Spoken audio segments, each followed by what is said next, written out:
A lot has been made about whether the Cardinals are about to go through a retool, a reset, or whether this is actually just a rebuild for St. Louis. What's the distinction, and which are the Cardinals actually doing in 2025? What's going on, everyone? Welcome into this edition of b-schaeff Daily. Brenden-Schaeffer with you. It is Thursday, November 14th, 2024. Talking Cardinals baseball here on the show. Appreciate you guys for being with me. Still kind of waiting for the offseason news to really get rolling, but there's still plenty to talk about, right? We are anticipating the Cardinals having an active offseason, whether it veers more in the direction of trading away big contracts like a Nolan Arenado, or whether these moves end up being more understated for the most part. The Cardinals roster is going to look a little different next year, and it honestly could be in a way that's not super detrimental to what the team might do in the standings, at least not relative to what we've seen the last couple of years, right? The Cardinals were the worst team in the NL Central in 2023, finishing with a record of 71-91. There were a lot of reasons for that, and I still think to this day that the true talent level of that Cardinals team was better than the 71 wins with which they finished, but at the same time, you can understand how that was a true reflection of what they did on the field that season. And over the final couple months, anytime there was a veteran player who had an injury, it was like, okay, he's going to go on the IL. He's going to be finished. Go get that surgery. Go get that rest and recuperation, and we'll see you next February, was kind of the vibe at the end of the 23 season. But the Cardinals had a bad year. There's no doubt about it. This past year, they went in with a different strategy. They saw what had happened to their rotation and their stock of pitching. They just didn't have enough in 2023, so they prioritized the sure thing. They prioritized the floor. They didn't maybe chase the ceiling with the acquisitions of the offseason, going out and getting guys like Lynn and Gibson, right? They said, these guys are proven. These guys will make sure the bottom doesn't drop out on us in a tenuous time in the history of the Cardinals franchise where we could be teetering towards something we haven't seen under the Bill DeWitt ownership era, right? Like the Cardinals saw the writing on the wall for everything that has happened since the installation of Heim Bloom. He's going to take over for John Mozeliak, Rob Cerfolio being hired, the fact that the Cardinals are making a renewed commitment and investment to what things look like on that front, on the player development front, as they look to kind of shake things up compared to what has happened in recent years. They're rededicating themselves to some of the principles that had, supposedly long been hallmarks of the Cardinals organization. They're really getting down to brass tacks, and I think going and leaning in more heavily on those things, not only in just saying, hey, these are the things that we value, but doing it, putting their money where their mouth is. And I think what they're allowing Heim Bloom to do so far and bringing in Rob Cerfolio and the title that he has, where it's not just player development, it's not just needing to link up on the performance side, it's both. He's going to be the assistant general manager of player development and performance. The Cardinals are making changes, and I think they're meaningful ones. But how far are we really going into the territory of what 2025 could look like? Because this past year, even though they executed a strategy, and I would argue that it didn't result in the desired outcome of making the playoffs, it basically resulted in just about what we could have predicted before the season it would have. I think if you went back on b-schaeff Daily into the archive and found podcasts from late March, right before that opening series in Los Angeles against the Dodgers, I want to say I had this team pegged for like 83 wins, which is exactly where they landed. We did kind of wonder if maybe, and I remember back when I was doing the podcast with Charlie Marlowe, which he's such a big NASCAR guy right now, it's kind of hard to get the time to get with him for an hour to talk Cardinal baseball. I do hope to have it happen at some point for our respective YouTube channels. But when we did that podcast, I think we both said, look, 83, 84, but that's kind of hard to stick to because if the Cardinals are in the mix, you figure they're going to make additions that are meaningful at the deadline that could push them over the top to 85, 86, 88 wins, and maybe they're a playoff team by that point. But it is interesting to feel like we had a handle for what the Cardinals season would be at the beginning of 2024. And although the stops along the way and how they got there weren't maybe exactly what anybody had anticipated, some of the younger players not really taking that next step, I think was one of the main disappointment factors in the way the season went, which definitely pertains to our central question today of, is this a rebuild or is it just a retool or a reset, and what's the difference? I think that notion of what younger players did or didn't do in 2024 is central to this entire premise of where the Cardinals are looking to go as they move forward. But it is interesting to think back and go, yeah, we kind of had them pegged for being about the team in the standings that they were, which is to say that the plan, and a lot of Cardinals fans were harping on this back in about a year ago at this time, or 11 months ago, after the Cardinals had made some of the moves to bring in some new starting pitchers and kind of fill the roster with veterans, the thought was like, okay, this will make you better, but not better enough to reach the playoffs, and you've kind of capped your ceiling. And I understand why the Cardinals did that, because I think they were fighting against what the reality of their organization was at that point, which is the stuff that they're sort of admitting to right now by beefing up on player development. Was like we'd kind of lost our way in that regard. That was not the hallmark of the organization that it had been during the top years of the Mozeliak era, and so we have to kind of try to find a way to get back to that, and that's reinvesting and the resources that maybe, whether it was around the COVID period where they sort of began to scale that back and they never did recover, or if it's simply a matter of other organizations are spending more than ever before in that regard. So when the Cardinals continued to maintain the status quo, they fell behind. A lot of different opinions on how it exactly came to fruition. And, of course, I was a little bit harsh on Bill DeWitt Jr. when it came to that end-of-season press conference, and the way that he discussed it was kind of not really taking full ownership of what had happened under his watch, and he wanted to insist that, our player development system is good. We've produced contributing players, and we've got a lot of young talent, and all that is true. But I feel like the central premise of this whole thing as to whether, like, what's a rebuild, what's a reset, retool, I feel like reset and retool are about the same word. And is there a distinction between calling it a rebuild? I think that there is, and we kind of do it tongue-in-cheek, making fun of the Cardinals for, why won't they say what it is? It's a rebuild.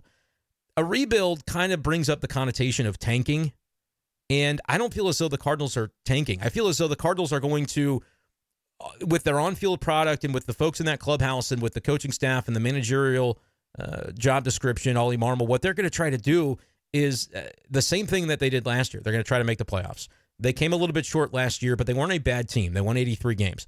I think they're going to go about it in a much different way, though, this year, and it's a way that does provide more upside, but it also provides the potential for the floor to fall out of it in a similar way to what it did in 2023.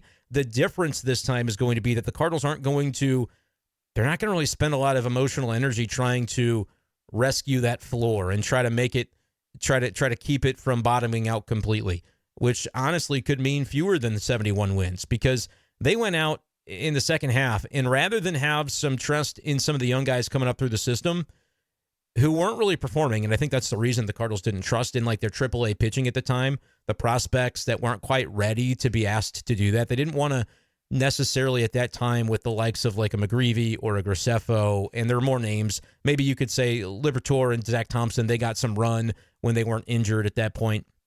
But they went out and got veterans that they just needed to fill the innings and get to the end of the season. Casey Lawrence, Andrew Suarez, guys like that just ended up filling bulk innings over the final 2 months of 2023 because the Cardinals were like, we don't want to throw our young guys out there and basically say sink or swim in an environment that clearly wasn't working, right? Like in 2023, they didn't have the it factor to be able to, in that clubhouse for whatever reason, get over the hump and make sure that everybody wasn't going to be like, did they have the veteran presence and the guys that were having faith in where they were going to bring up a bunch of young guys all at once and say the veterans will guide you? No, because I would say that even if the clubhouse wasn't like splintered or fractured, there were some feelings probably going on about how bad the season had been, and everybody was just kind of over it. So that, in fairness, I don't think that was the moment in time. I'm talking August 2023 to suddenly try and make plant your flag on the future movement. Right? Like you did get Mason Wynn coming up toward the end of the year, but they didn't delve very far into let's throw guys out there and see, because you don't want to maybe ruin a guy who's not quite ready. You know what I mean? And that was maybe not the game plan coming into 2023. Everything was expected to be, hey, we're a contending team that just came off of a really good 2022 season that did fizzle out in a quick postseason series at Busch Stadium, but like we're still that same team. They weren't. We knew after the fact that things had changed. You lose Albert, you lose Yachty. Wainwright was a non-factor. Like those things ended up coming back to haunt the Cardinals, as did a bunch of other things. But they never really did make that a reset or a retool or a rebuild year. They just had a bad season, and they said, this is the anomaly. Here's how we fix it, and we can bring ourselves back to status quo. And they fell a little bit short of that because the moves that they made in the offseason weren't quite high upside enough, or they were the right moves, but the degree to which the young players like a Walker and a Gorman and some others didn't take that. Not only did they not take a leap forward, they didn't take a step forward. They didn't even stagnate. They went backwards. Guys like Gorman and Walker come to the front of your mind as you think about that. So the Cardinals really didn't do a rebuild thing. It was just, all right, we got to get through the final couple of months. And then last year, they came in with the same expectations that they did in 23 at the beginning of the year. Hey, we're going to win. We're going to be good. And they were better, but they weren't better enough. And then you look in the mirror and go, something's got to give. Something's got to change in the way that we approach this. And it coincides with Mo being ready to move on from this chapter of his professional career anyway.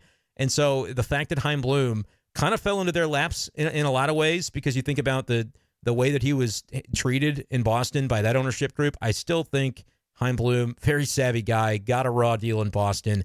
They asked him to come in, lower payroll, and still be competitive, and they didn't really give him the grace to have a bad season or two mixed in with, hey, we're building this thing from the ground up. We are fixing the farm system. We are installing the Tampa Bay Rays way of doing things here in Boston, and eventually we're going to succeed. We're just going to need the payroll to go up incrementally after we get this thing up and running on the lower levels. And I think if you look at like the state of the Red Sox farm system now, Heim Bloom basically did what he was asked to do, and they fired him anyway.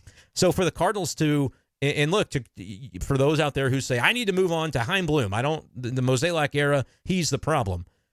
Mozeliak was chief in identifying and getting Bill DeWitt Jr. to agree that we need to bring Heim Bloom in to kind of compel ownership to understand, here's why Heim Bloom would be my perfect successor. I think that's exactly the way that it went down.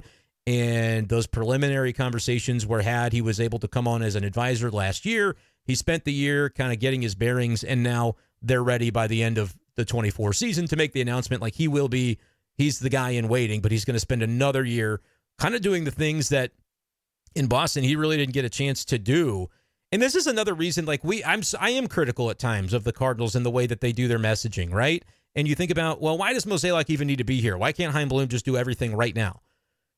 Honestly, it could work out really well that he's still, while I do think he'll be influential in some of the key decisions that are made about the Major League roster this offseason, Heim Bloom will. I also think it's a benefit to the long-term health of the Cardinals that he's not bogged down by all of those details of being the GM and the POBO, and which, it's interchangeable at this point. Mozeliak is both. He doesn't have to do that during this next year, the next 11 months before Mo steps aside and Heim Bloom takes control of everything.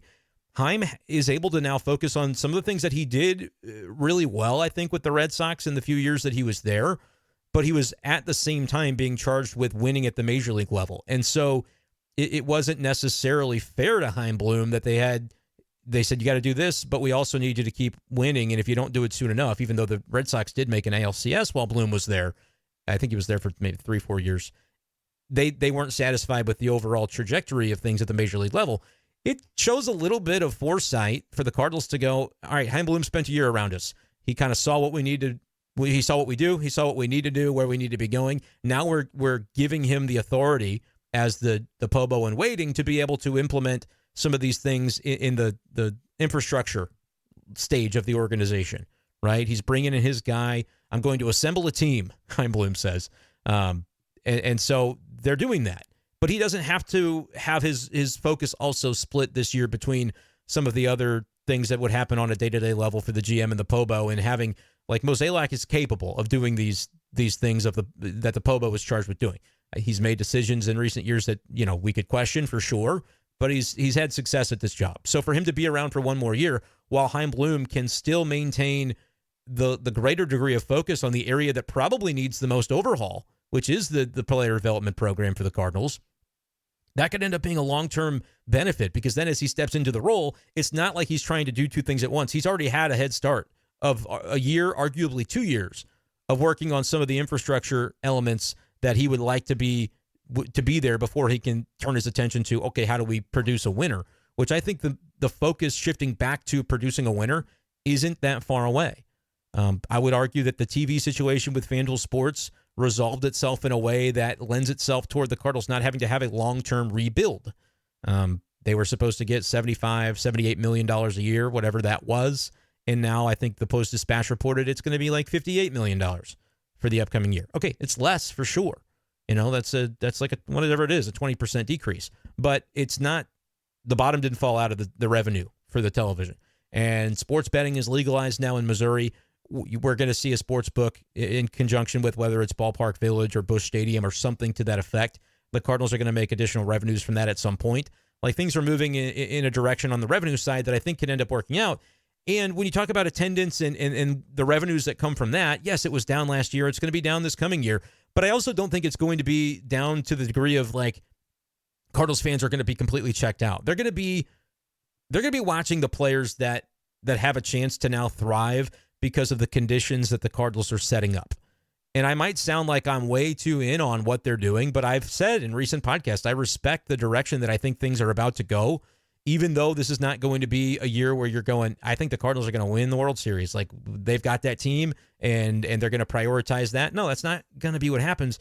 But like I said, could they have another 83-win season doing it in a different way? I think they can. Even if it's not my prediction when the end of March comes around and the season begins, there is a range of outcomes where I think that's possible.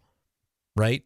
I think that there's a world in which the guys that didn't take a step forward last year in terms of the young position players, guys that didn't produce as much as you wanted to see, that it actually turns out they're still good players. And they were just under a situation where they succumbed to the pressure, unfortunately, of the expectations that were weighing on everybody, where we've got to be great and we've got to win now. If not, everything could, this organization could crater, and leadership is going to change, and there was a lot of pressure. Now, it's the big leagues, as Tim McCarver would say. It's the big leagues, man. Yeah. And so there should be pressure. But I think it's very interesting the way that this is going to be characterized, because, yes, the Cardinals had problems with player development, but also this goes all the way back to, like, the Sandy Alcantara trade, where you think about, well, how did the Cardinals get that one so wrong? Think about the atmosphere around Cardinal baseball at that time. The Cardinals came into the end-of-season press conference that year, as I'm recalling it, and said, we're going to add a bat. We're going to add a marquee bat. We're going to add an outfielder. Like, this is something we're going to do. They kind of planted the flag, and then you hold them to that because it's what they felt they needed at the time.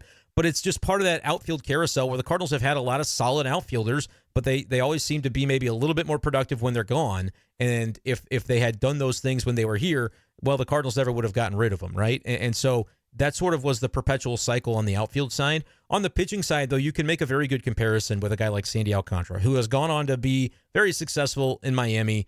And you can throw Zach Gallen into this too, although I think it's more applicable to Alcantara because of the way the Cardinals have talked about Gallen in the years since. They basically, and look, you can just say they misidentified his talent level, but Mozeliak has been very candid going, yeah, we didn't really see him as being the guy he turned out to be. We just didn't look at him that way. And Gallen has been outspoken. I wouldn't say outspoken, but he's been asked about, his time with the Cardinals and basically saying, yeah, they didn't really give me a lot of guidance on the things that could have helped me develop. And so I think that he was just kind of lost in the shuffle, and that you can look at as a criticism of the Cardinals player development system, and is something that I think is going to happen less and less as they modernize and get things to the forefront in that regard. But you could also say that, Zach Gallen maybe wasn't at that time in his career prioritizing the things he needed to do to grow, and the Cardinals just, they didn't see eye to eye, whatever.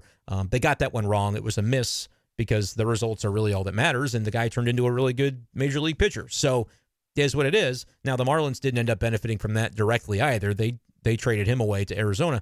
But Alcantara was a guy who was further along in the system at the time when he was dealt for Ozuna. He got a little bit of major league opportunity, but the Cardinals just felt that they knew the pecking order and they knew the hierarchy. And at the time it was, well, Jack Flaherty is more valuable. Dakota Hudson is more valuable. Luke Weaver is more valuable. These aren't guys that we're going to trade away in this offseason to get a marquee bat like an Ozuna, which, that's a whole other deal. They should have gotten Yelich, but they were told Yelich isn't available. And because they had put themselves out there to say we need to get the marquee bat, they were willing to take less. And by less, I mean Ozuna. Stanton they tried to get as well, and he didn't want to come here. So you have to kind of keep going down the list of Miami outfielders at the time. And they landed on Ozuna, and they come up with a trade package, at which point Yelich is like, well, I don't want to be here anymore. Everybody's getting traded around me, and then the rest is history. The Brewers ended up, because they didn't have that same scenario where, like, they told the fan base, don't worry, we're getting you a big bat. And they do that to try to, compel interest and get people excited, and it's kind of like a WWE wrestling promo, like, here's what we're going to do, and then when it comes to fruition, everybody can celebrate, but then next 2 years, Ozuna wasn't maybe that productive of a guy in St. Louis, not a great clubhouse guy, whatever, and, Yelich wins an MVP. So again, it's not even a gamble, it's just a course of decision-making in the direction of the way they wanted to go at the time that they did, and it didn't end up working out for the better. But the Cardinals were in that environment where they said, we've got to be great, and we're going to do it by adding this type of player in the offseason. So where does that leave you? Well, it takes talent to get talent, and the Cardinals had a surplus, as they saw it, of starting pitching prospects or young pitchers at the time, and they prioritized them in such a way where they kind of felt like, well, we've seen a little bit of Sandy Alcantara. He came out of the bullpen a couple times, and we just kind of feel like we know what he is, right? We can afford to trade this guy away while he's still got prospect cachet. We're gonna trust these guys like Luke Weaver and Jack Flaherty and Dakota Hudson that we have. And I may be forgetting some names, but you kind of get the gist of what I'm talking about. They felt as though a player was expendable because when they would give him a little bit of opportunity, he wasn't overly impressive. And so there wasn't really that opportunity to take an Alcantara and grow and say, fail a little bit at the big league level if you have to, but you're going to make your next start, or you're not going to get sent back down because the pressure here is just so great. We have to win now. The Cardinals have kind of, and it sounds ridiculous to say that they've suffered from the environment where they've got to be competitive every single year because the fan base demands it, the market demands it, the history dictates that it's the way that it should be in St. Louis. But that's sort of something that I think has plagued the team's ability to develop players and really feel like they've got a good handle on what a guy is before they give up on him, right? The pressure, and look, that's not to say that it's an excuse because their job and other teams do it, right? Other teams have consistent expectations to win and still find a way to develop young players. And so it's not taking the Cardinals off the hook to acknowledge that it's been this way, but I think we've seen this happen before where you clamor for a young guy to come up, he finally gets a chance. A lot of times they wait even longer than the fans are wanting to see them wait to get a look at somebody. But if the guy's not super productive right away, well, you can't keep this guy in the lineup. Look, we're 5 games back in the Central. Like that cycle continues, and it can be a difficult circumstance under which to develop some players. Again, other teams have done it. The Cardinals weren't as effective at towing that line, at least in recent years. And so therefore, you see what you see, and the fallout is the fallout. But that's why I think it's not a rebuild that's coming for the Cardinals. I think it's a retool and a reset, and maybe it's just a 1-year reset. But it's one that allows the Cardinals to take the names that we're thinking of when we're talking about, because I'm talking about Alcantara, and it's like, he just was never viewed as the guy that they couldn't give him 3 months of starts at any point at the big league level to see if he could work it out, right? That was never going to happen in St. Louis because there were other guys ahead of him on the pecking order. And so the Cardinals were like, all right, it's surplus. This is the thing we need. Let's just do it. If we regret it, we regret it. But this Marcell Ozuna is going to, lead the league in homers. And when that guy produces a little bit lesser, and then an Alcantara goes to Miami and gets a chance to spread his wings, and he doesn't have that, overarching, like in Miami, if he would have had a bad year, he has a bad year, but it was like, yeah, you're going to be in the rotation, man. And not only in St. Louis is it like that, I think, from year to year. For sometimes on the pitching front, it can be like that from start to start for guys, like that can be an aspect of it where I feel like, how often did we talk about this past year, Andre Palante, for example, of like, well, he had a bad start, he's got to go, he's got to be out of the rotation. And I never felt that way, but there were people who did. And I think the same thing has happened over the years with Liberatore and with Zach Thompson. And look, at a certain point, a guy's just maybe not that good and he's not cut out for the role that you've got him in. But it can also be a valuable thing to have room to breathe for a young player because you can work through struggles at the big league level rather than fearing like you're going to lose your job every time you have a bad outing or you go 0 for 4 with 3 strikeouts. Yes, there should be a balance to that. You don't want guys to just fail indefinitely. And I think when we talk about it from an offensive perspective, guys like Gorman and Jordan Walker are the two that really do come to mind when you think about this whole philosophy, because those are the guys that were struggling for indefinite, lengths of time this past year. But if you're Ollie Marmol and you're like, the expectation that we have let out here and set out here is to win and make the playoffs, I think today I'm not going to be able to afford to have that guy in the lineup to develop him. Because what happens if I don't do well enough and they pin this whole thing on me, I lose my job. This is my shot to be, a big league manager for a long, long time. So, I think the Cardinals have done a good job of, I think they should have kept Ollie Marmol, and they did. And now Ollie Marmol is going to be able to manage, and people aren't going to love it, but he's going to manage this next season. I think it's not going to be completely differently. He's going to go for it every single day. But there is also going to be that element of long-term, this is what this guy needs. He's going to have to be able to be someone that can play through some of the struggles, right? It's not going to be indefinite, but it's going to be different because the Cardinals are setting this standard that, if we don't make the playoffs this year, it's heads aren't going to roll. Like that's not at least not as a result of what the standings say. There's going to be different level of evaluations taking place. And that's something we just have not really seen in recent years with the St. Louis Cardinals. Is it good? Is it bad? Is it indifferent? Is it more complicated than just being able to call it good, bad, and there's going to be some nuance and some intricacies to whether or not it succeeds? I think that's more the case. Yes, the latter. But it's also going to set up a fascinating dynamic. It's just not something that we've really seen. And when you're in the dugout, when you're Ollie Marmol, again, the Cardinals might be in a similar spot in the standings. When I say they're going to do it a different way, it's going to be younger pitchers that if they flame out, they're probably going to get more opportunities than if they had been a Michael McGreevy being thrown into the fire 2 years ago and flaming out. They might just ride through that a little bit more. I wouldn't overlook if guys like Libby and Zach Thompson are still around, that they're going to come into spring, and if they win a job, you're going to get a little bit longer of a leash for guys, especially if they end up trading away a pitcher, which I don't know that they're going to do because this is not a rebuild. They're not trying to tank. They're not trying to lose. They're just trying to say that we're going to have more opportunities baked in for these players. And if they fail, it's not they're on the first bus back to Memphis. It's going to look a little bit differently. So we can find out in 2025 whether any of these guys that are on the fringe are actually fixtures as part of the future, or whether they're, guys that are going to need to be replaced via free agency or via the next prospect coming up. To this end, I want to play a clip from Foul Territory, the podcast that I saw Katie Wu of The Athletic was on earlier today, I believe. They posted this to Twitter. And this is just a little bit of a clip of her kind of explaining, based on conversations she's had with John Mozeliak, about the direction the Cardinals are looking to go. And this is what kind of parses out that difference between a rebuild and a retool and a reset, which I think the Cardinals are doing the latter.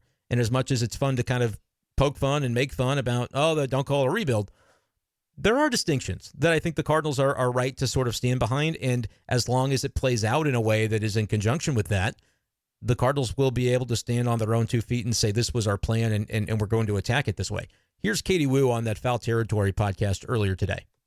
In years prior, the Cardinals felt like they couldn't give young guys that were struggling a lot of opportunity in the major leagues because it would cost them valuable games in the standings. So you think about some top prospects that have struggled, Jordan Walker, Nolan Gorman.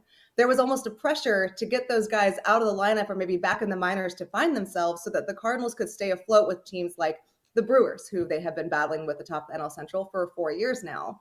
This year, they're okay losing a couple games if it means that these younger players can get their feet underneath them, can continue playing, and basically let them show the Cardinals who they are as players. Now, the reason they're going to do this is because in 2026, when Heim Bloom takes over for John Mozeliak, they will have a better understanding of what they have internally. Alana, in years prior, they felt like they couldn't do that because it would cost them valuable games. This year, they are prepared to do so just so that they know what they have finally internally. And that makes so much sense.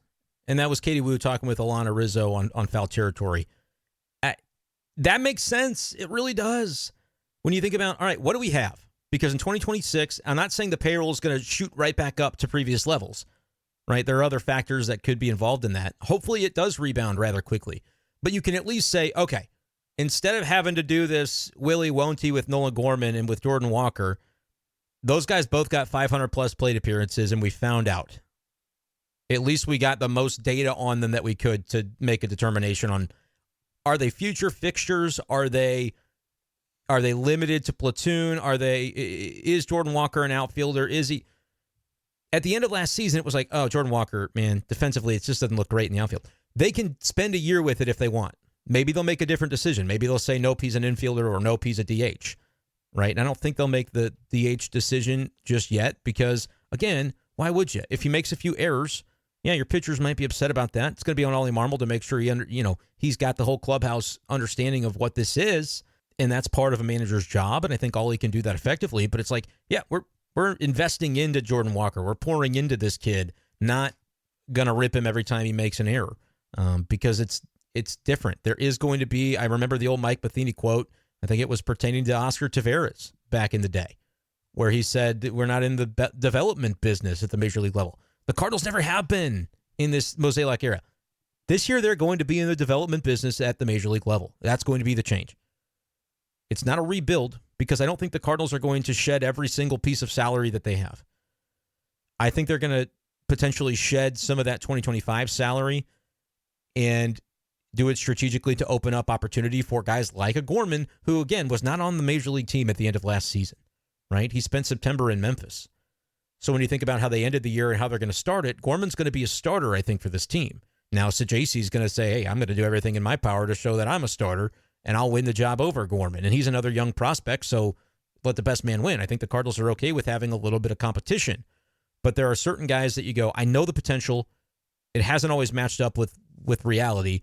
2025 can be the year that we really let it play out and find out about a Jordan Walker, about a Gorman, about a Lars Nootbaar. I mean, can Lars Nootbaar play a fully healthy season? He's getting into that territory of if the Cardinals are going to commit to him, it's extension time for Nootbaar soon. Or it's, no, man, it's just you're not going to be able to rely upon him to be an everyday player because he's not healthy enough, right? He doesn't, just for whatever reason, can't stay healthy, right? Now, that type of thinking has burned the Cardinals before in the past because they thought it about O'Neill, and he didn't stay healthy last year, Tyler O'Neill with the Red Sox, but he did have a very productive season that you take the IL stints with the homers that he was able to produce. Blake, that's another guy. What's Alec Burleson? I think the Cardinals already feel like they know what he is, and he's going to be somebody that plays a ton. Talked about it on our last podcast. Well, Wilson's playing first. Where does Burley play? I did a whole podcast detailing how the playing time could break down, and the Cardinals may not follow that to a T, but I just wanted to show proof of concept that it's going to be possible. These guys are all going to get plenty of run. Brendan Donovan, again, I do think that hinges a little bit on Arenado being traded. No, I think it would be insane to trade Brendan Donovan. I haven't done a specific podcast on that idea, but I've seen it floated by some that they should trade Donovan. Nope, I think that would be insane. He's the type of guy you build around, from a clubhouse to an on-field to a flexibility to a gamer status. Like, he's everything I want in a ball player. Give me 9 Brendan Donovans, and you can bring your all-star team, and I'll play a game with you because I think I can win.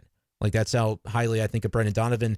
And in an era where, we're talking about veterans maybe being traded and clubhouse culture being important, you want Brendan Donovan in your clubhouse, period. I will not entertain a Brendan Donovan trade unless you're talking about a name that I just didn't know was available across Major League Baseball, and another team, gave me the perennial all-star cost controlled for Brendan Donovan, because I think he's a valuable guy.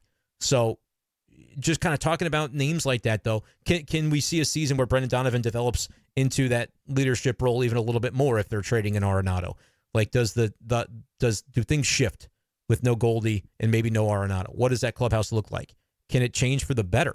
It's not to say those guys weren't quality leaders, but can they have a little bit of a different energy in that clubhouse as a result of a potential shift where you're gravitating toward a Brendan Donovan more so because he's a veteran now in that clubhouse who not only walks the walk, but can be the guy that, talks the talk in that room. He feels like he's got enough presence and cachet to where when he talks, people listen, and he takes on more of that role. It's not that he wasn't doing it before, but when you've got these other larger-than-life presences, like an Arenado and a Goldschmidt, guys who could be in Cooperstown someday. I'm not saying they both will or either will, but that's what they've carried in recent years. And then those guys were second fiddle to the Yachties and Alberts of the world in 2022. So that baton pass was dropped. For whatever reason, I'm not blaming anybody in particular, but the way that they have passed that baton and established that leadership dynamic, it got dropped somewhere along the way.